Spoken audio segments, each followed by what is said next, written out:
हे आहेत साबुदाणा फ्राईज. तर बघूया. हॅलो गाईज, तर आज उपवासानिमित्त ही रेसिपी बनवली आहे. अगदी 5 मिनिटात झालेली ही रेसिपी आहे. तर बघूयात आपण ट्राय करून. खूप क्रिस्पी असे झालेले आहे.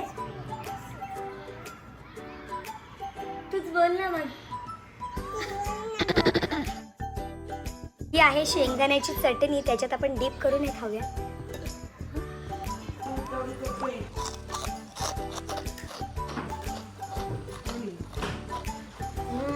मस्त.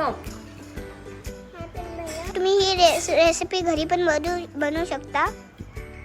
साबुदाणे ग्राइंड करून छान बटाटा मॅश करून घेतला आहे. त्याच्यामध्ये थोडी शेंगदाणा पूड टाकली आहे आणि मिरची, थोडं जिरा आहे. बस रोल करून घेतलं आणि फ्राय केलेला आहे. खरंच खूप टेस्टी आहे.